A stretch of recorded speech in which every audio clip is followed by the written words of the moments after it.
Even before Budget 2025 was announced, many Singaporeans had expected that the government would be generous in giving handouts to Singaporeans because this year is an election year.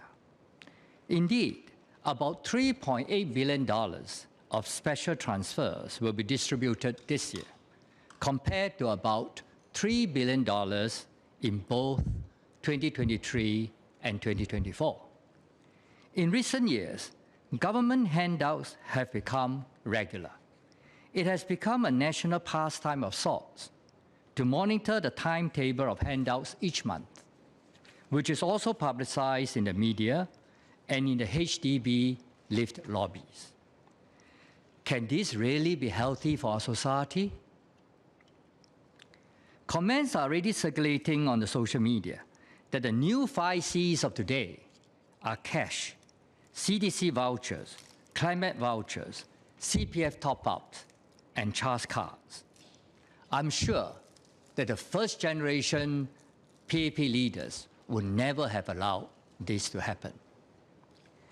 While the PAP government's vouchers may help many Singaporeans deal with rising costs in the short term, they are not enough to help Singaporeans in the long term or solve Singapore's structural economic issues. PSP supports some short-term financial assistance in the budget to help deal with a high and rising cost of living. However, over the past 4 budget debates, we have also argued that instead of giving out short-term ad hoc handouts, we should have long-term permanent schemes to strengthen the social support for Singaporeans. The schemes proposed by PSP over the years, including a minimum living wage, affordable home scheme, national healthcare scheme with MediShield and CareShield premiums paid by the government, and caregivers allowance, will create financial security for Singaporeans and empower them with the resources to pursue their career aspirations, form families, and build a better life. On the other hand, is the SG60 voucher, which will benefit the billionaire living in a good-class bungalow and the one-room rental flat resident equally. Truly a good and fair use of our fiscal resources. It is the PAP's patchwork of scheme of handouts and vouchers that will breed dependency among Singaporeans and not PSP's proposals. PSP recognizes that it is unrealistic to expect living costs never to increase. But we maintain that the PAP's current budget approach and policies around taxes, reserves, and property prices are the main driver of the high cost of living in Singapore. Long before the Ukraine war and supply chain disruptions, Singaporeans have found it difficult to cope with the rising cost of living. This is a persistent structural problem caused by the PAP government. The government has collected a lot more revenue from GST, COE, and land sales over the past few years. This will eventually increase the cost of living for Singaporeans. The government has collected about $8 billion more revenue each year than its original estimates in 2022, 2023, and 2024. Will it do it again for 2025? The PAP government has always claimed that there is tight fiscal headroom. But if year after year, surpluses are always bigger than what is estimated, then it really calls into question why the government decided to inflict so much pain on Singaporeans by raising GST in 2023 and 2024 amid high global inflation. When I questioned PM Lawrence Wong on budget marksmanship at the debate last year, he said before COVID-19, our fiscal marksmanship was not too bad. And our forecast accuracy was not as good now because of COVID-19. Does the PM expect our budget marksmanship to be better this year, or will we end up having a larger surplus than we anticipated again? Budget marksmanship is important so that Parliament and Singaporeans have a clear view of the fiscal resources available to us. During the debate on the public finances motion last year, I explained that the government transfers a large part of the a large part of the surplus budget resources arising from the NIRC each year to many endowment and trust funds that are intended for future spending over the long term. This has camouflaged our huge structural surplus budget position. The same thing has happened this year, with about $20 billion parked away. It is also questionable whether so much of today's resources should be used for certain projects. For example, the government has parked another $5 billion in the Changi Airport Development Fund, even though over the years we have already put $6 billion there.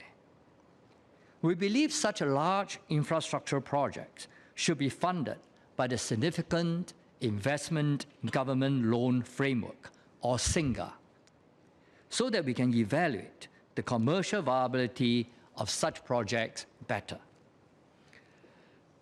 Our country's fiscal position is extremely strong, much stronger than what the PAP government would like to portray.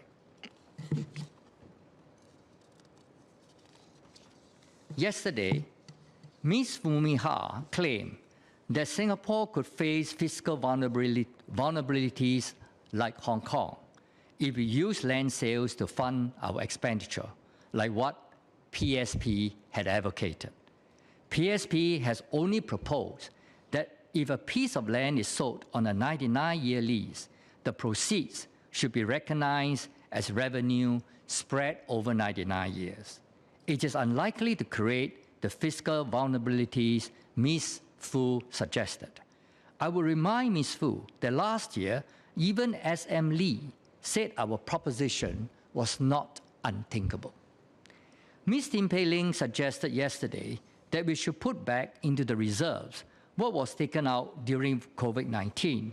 She may not realize, but the $40 billion that was taken out has already been more than recovered, with the official foreign reserves increasing more than $200 billion since 2020 through the issuance of reserves management government securities. The government's financial position is strong, but ordinary Singaporeans' financial position is weak. An OCBC survey in November 23 found that fewer Singaporeans are able to comfortably spend on things beyond the basics. In March 2020, the government tabled the resilience budget, which was aptly named, because there's a need to make Singaporeans more resilient. After all the CDC vouchers and short-term schemes from the budgets over the last 5 years, have Singaporeans become more financially resilient? Judging from the conversations that PSP has had with many Singaporeans, the answer is no. That is why PSP believes there is an urgent need to reimagine our budget approach and public policies. Our objective is to empower Singaporeans so that they can be financially resilient without relying on ad hoc handouts. How can we do this? We need to better utilize the net investment return, or NIRC, and our budget resources to benefit Singaporeans so that they can become truly resilient. The NIRC amounts to about $27 billion in 2025. However, as I've explained before, budget resources amounting to about 80% of the NIRC is not spent in the same year, but parked in endowment and trust funds. There are more and more of such funds, and this needs to be and there needs to be more scrutiny over the use of these funds, as many will not directly benefit Singaporeans in the short term. Instead of parking funds in endowment funds and spending on special transfers that do not create long-term financial security for Singaporeans, we can fund PSP's four main policy proposals.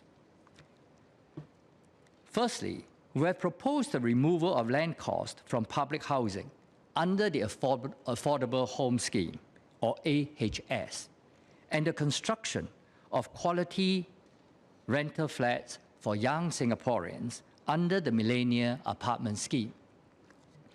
We can implement AHS without reducing the reserves, unlike what Minister Indrani has repeatedly claimed, but will empower Singaporeans in the following ways. Singaporeans of all generations will enjoy affordable public housing. As AHS flats cost less, Singaporeans will not have to deplete their CPF balances to pay off HDB mortgages. They will have adequate CPF savings for retirement without having to downgrade to smaller flats in retirement. Yesterday, Mr. Henry Kwek suggested that our schemes will put downward pressure on resale values. This will not happen because Singaporeans who sell their AHS flats will have to repay the land cost with accrued interest to the government. This will maintain stability in the resale market and allow Singaporeans to continue upgrading to private properties if they choose to do so. Mr. Kwek pointed out that many of his residents see their HDB flat as a key pillar of their retirement planning. I would like to point out that it is the PAP's inaction on lease decay that threatens resale values and some Singaporeans' retirement planning. PSP's AHS will empower Singaporeans and free them from such concerns. Our second proposal is to effectively create a national healthcare scheme by having the government pay the MediShield and CareShield premiums for all Singaporeans. Again, the national healthcare scheme will empower Singaporeans in the following ways. All Singaporeans will be able to enjoy a basic level of benefits when they need hospital treatment or certain outpatient treatments, free of charge, paid for by the state, without having to worry about the rising insurance premiums in the future. Singaporeans will have more Medisave balances to pay for other healthcare costs not covered by MediShield Life, freeing up their cash for other purposes. Our third proposal is to introduce a gross minimum living wage of $2,250 a month. We also support progressive wage increment up to the median wage of $4,500.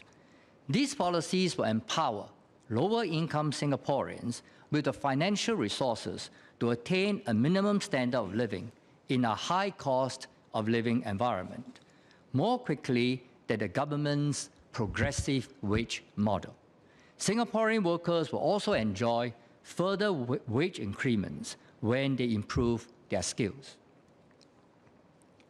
Our fourth proposal is the PSP Family Plan, which will reimagine our policies to support families. During the Population White Paper debate in 2013, SM Teo Chee Hean said, and I quote, "I hope our birth rate can increase to at least 1.4 or 1.5, which was our birth rate not so long ago, around the late 1990s and the early 2000s," unquote.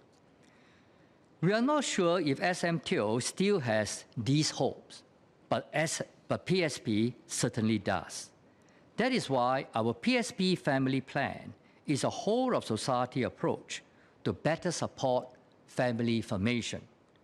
Our two most important proposals are the enhanced job sharing scheme and the caregiving allowance scheme. These proposals will benefit all parents, including single parents. The enhanced job sharing scheme will empower parents to opt for flexi-time work, will allow them to remain in the workforce while spending more time to care for the child. At the same time, employers will benefit from retaining their workers with children and employing more workers with government subsidies. The caregiving allowance scheme will pay one parent or grandparent an allowance of $1,250 per month if they are full-time caregivers of children below age 7. This will empower families to explore different childcare arrangements and strengthen extended family bonds. Mr. Speaker, sir, in conclusion, Singaporeans have worked hard to build Singapore from third world to first in the last 60 years. However, more problems have emerged in the lives and livelihoods of many Singaporeans in the last 20 years. We do not want a first world Singapore where the next generation has to live in smaller and smaller flats that are also more and more expensive relative to income. We do not want a first world Singapore where public transport only seems to be more and more crowded, expensive, and unreliable. We do not want a first world Singapore where a small group of elites and foreign billionaires coming here to pay lower taxes get to enjoy large good-class bungalows, play golf at country clubs, and drive around on congestion-free roads in their Bentleys and Lamborghinis, while the elderly and destitute sell tissue paper at hawker centers. We want a Singapore where Singaporeans are no longer financially stressed, can form families when they are ready, are free to pursue their careers and starting businesses, are free from worries about healthcare and retirement costs, and enjoy a fulfilling retirement life, looking after their grandchildren as a choice. This is the first world we should aspire to create, this SG60. This is the first world Singapore that PSP will fight for. We urge Singaporeans to think beyond the short term and dream bigger than the PAP government. Notwithstanding our reservations, PSP will still support Budget 2025 to provide Singaporeans with the short-term assistance that they need until the long-term schemes are in place.